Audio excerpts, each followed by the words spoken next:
Hello guys, grabe, nakalunok ng ng hotdog na fresh. Paglunok guys, paglunok ng matres, sabi burp.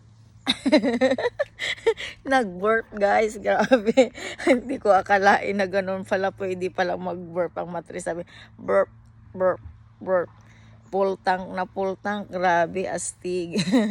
Grabe yung pangitain ko kagabi guys, hindi ko ini-expect. Ewan ko ba kung bakit binigyan ako ng pagkakataon na makakita ng mga pangitain na hindi ko ini-expect na mangyari. Pero nangyari guys tuwing gabi. Yun nga guys, may matres na full tank. Tapos sabi ng matres, burp, burp, burp. Ayun guys, nandito pa rin ako sa aming garden.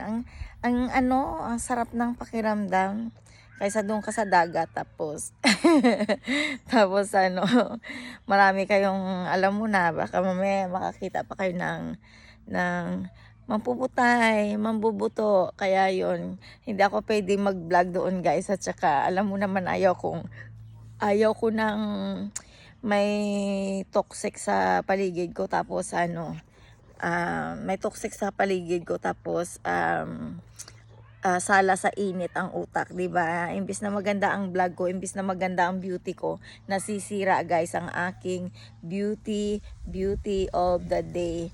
Ayun nga, at pumunta ako doon kay Tuyen kanina, saglit lang din ako.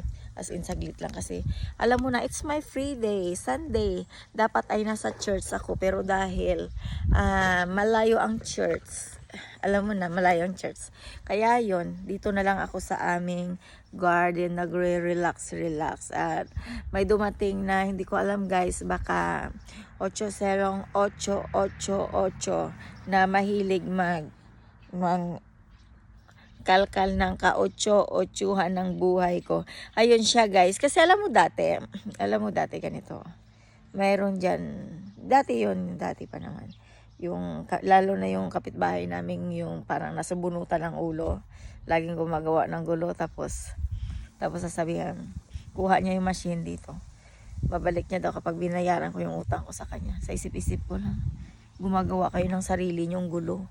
Tapos kapag pinatulan kayo, manggagalaiti kayo, bigyan nyo ako ng bayarin. Siya, nasanay na ako sa mundo ng ganun. Pero this time guys, kakaiba na. Alam mo kung bakit? Kasi pag nagbibideo ako guys, alam mo na, katotohanan ang sasabihin ko. Kasi ganun nga ako. Gusto kong sabihin ang totoong nangyari sa buhay ko. Kasi ayoko nang, alam mo yun, sinisira ka ng sinisira, walang pakundangan ang announce ng talambuhay mo. Pero sa totoo lang, ang katotohanan ayaw nilang ipakita. Kasi minomonitor mo,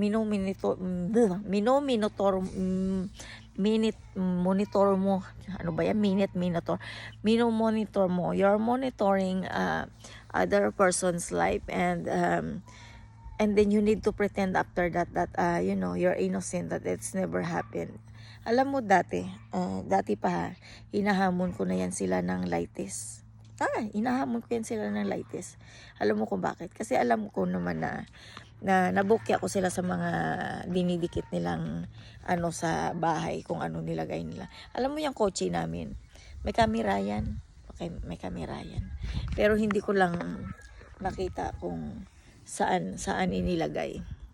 Kasi nung gusto ko talagang kung saan. Magtataka ka, nagda-drive ka, sinusundan ka nila, minomonitor ka kung saan ka. O, diba? Alam mo yung lumalayo ka na mula Os hanggang dito, nakarating ka na sa dulo ng kaduluduluhan ng bahay ng lugar na to. Tapos gusto mo ng katahimikan, bubuntot-buntutan ka nila, iinisin ka nila, nang-iinisin. Alam mo ngayon, naisip-isip ko lang, bakit ako magpapaka-stress sa inyo, no? Kung kayo, pinanganak kayo ng nanay nyong stress, huwag nyo akong idamay. Kasi hindi ko nakasalanan kung hindi kayo masaya sa buhay nyo. Diba? Walang basagan ng trip guys. Kung trip nyo manginis, inisin nyo ang sarili nyo, wag ako. Ayun. At masarap pala mag-relax sa garden, no? Alam mo, doon kasi sa amin, doon sa Pilipinas, kasi dati, doon sa bahay namin, malapit kami sa ilog. Tsaka, hey, alam mo naman si nanay, ang daming alagang manok. May mga manok. Kaya, hindi ka rin talaga makaganito dahil wala namang ganyang damo. Pero nakakapagod din pala magupit ng damo kasi mapapagod ka rin. Alam mo nung isang araw, grabe ang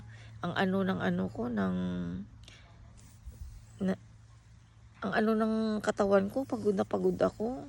Imbis na maliligo ako, nagpunas lang ako ng paa ko kasi ang dungis-dungis sa paa ko. Kulay green. Ay, hindi wala ako. Naghugas lang ako ng paa kasi yung katawan ko kasi ang bigat ng pakiramdam ko kasi ang sakit ng aking mga binti. Kakatulak ng grass clipper.